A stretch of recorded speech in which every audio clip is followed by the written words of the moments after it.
The letter came on a Tuesday morning, slid under my apartment door like some careless afterthought, and for a second I almost kicked it aside thinking it was junk mail, but the envelope was cheap, flimsy, gas station quality, and my name was scratched across the front in handwriting I didn't recognize, slanted, rushed, like the person couldn't get rid of it fast enough. I tore it open, and one thin sheet of paper slipped into my hand, folded just once, no effort, no weight. It was from my sister Clara, the sister I hadn't heard from in 3 years, and all it said was, "Dad's gone. Funeral's next week. Don't come unless you're ready to face everyone." No signature, no softness, just a knife of a sentence that sat there on the page like it had been waiting to cut me. And you know what's strange?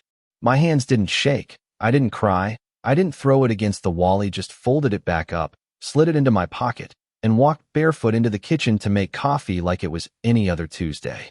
That's the thing about family wounds, they don't scream. They sit quiet like stones at the bottom of your chest. You carry them everywhere without realizing the weight, until one day somebody throws a fresh one at you, and suddenly you notice how heavy it's all gotten. I glanced at the fridge, at this old photo stuck there with a magnet. Me and Clara as kids running through a field with our dad's shadow stretching behind us just out of the frame. And it almost made me laugh, like, how does it all start so innocent and end with a letter that feels like a threat? I grabbed my keys. I had to be at the bank that day. Life doesn't pause, even for grief. So there I was, walking into Hartwell Bank, this palace of glass and marble where people in suits move like they own the air you breathe. Me? I had on a wrinkled shirt, old jeans, hair tied back in the kind of ponytail that says I didn't try. I stepped up to the counter, and the teller, Sophie, all polished blonde bun and glossy red nails, gave me that once-over smile, you know, the one, sharp enough to cut paper. I slid my passbook across the counter, worn at the edges, and she tapped at her screen, then tilted her head like she'd just caught a whiff of something rotten. "This account's been frozen for 3 years, she said, way too loud, like she wanted the line of customers behind me to hear. And they did. Some guy in a charcoal suit whispered to his friend, "Probably doesn't have a dime left," and they both chuckled like schoolboys. I didn't bite. I just asked, calm as you like, "Who has the authority to override the rules?" That made her blink. She pointed across the lobby. "Richard Evans, branch manager. Good luck." So I walked. And I swear to you, the sound of my sneakers on that marble floor felt like gunshots in the silence, because everyone was watching, whispering, smirking, like they could smell blood in the water.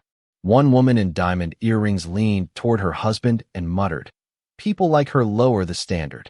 I didn't flinch, didn't give them a show. I just tightened my grip on my bag and kept walking. Richard's office was glass-walled, his suit navy, his smile the kind of smirk that never touched the eyes. He didn't even shake my hand properly, just leaned back in that leather chair of his and said, "A debt account might as well not exist." "The money's mine," I said, straight-backed, hands folded in my lap. "It's legitimate. I need it today."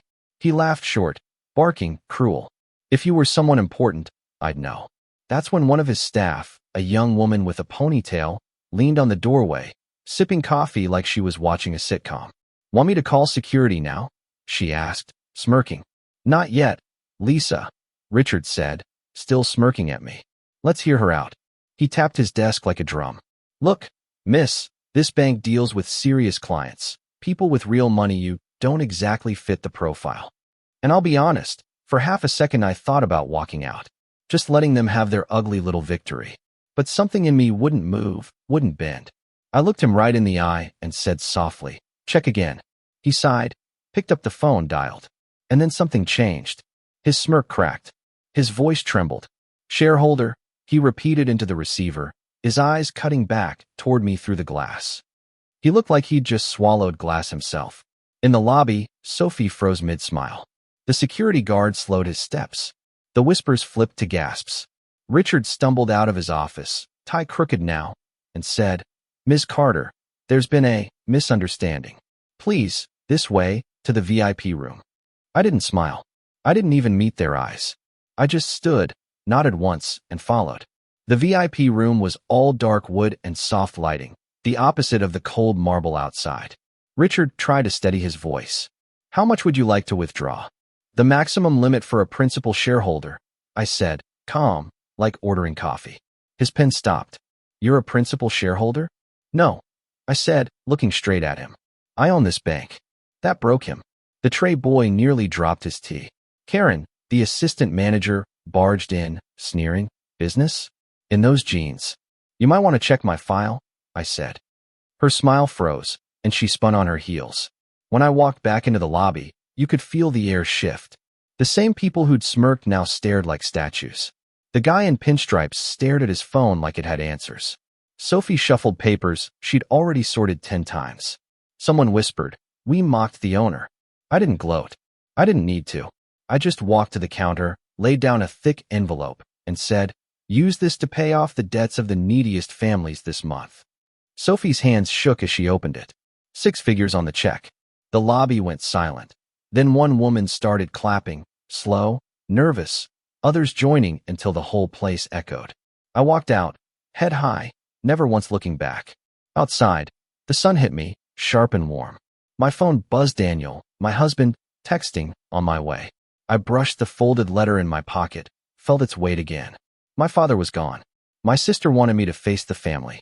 But right then, I didn't feel grief or anger, just steady, like I'd finally stepped into who I always was, whether they saw it or not.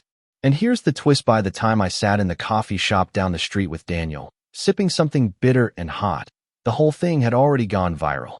Someone had filmed the scene in the lobby. Hashtags were trending. The same people who'd sneered were facing fallout. Sophie fired. Richard humiliated. The pinstripe guy's face memed to death. The woman with the diamond earrings dropped from her sponsor. Funny how fast the world turns, isn't it? But May didn't celebrate. I stirred my coffee, breathed, let the steam rise. Daniel asked quietly, "You okay?" And I just said, "Tired." That was the truth. Because it wasn't about revenge. It was about being seen. After years of people judging me by my jeans, my silence, my choices, I finally let them hear my name out loud. And it was enough. Life doesn't give you perfect justice, not really. But sometimes it gives you a momenta clean, cinematic moment where you get to stand tall and walk away while everyone else scrambles to catch up. That was mine. So tell me, was I right to let them show their ugliness before revealing who I really was? Or should I have shut it down sooner? What do you think about pride, about justice, about the way people treat each other when they think no one's watching? Drop your thoughts in the comments. I want to hear where you stand. Because stories like this only matter if they spark something real.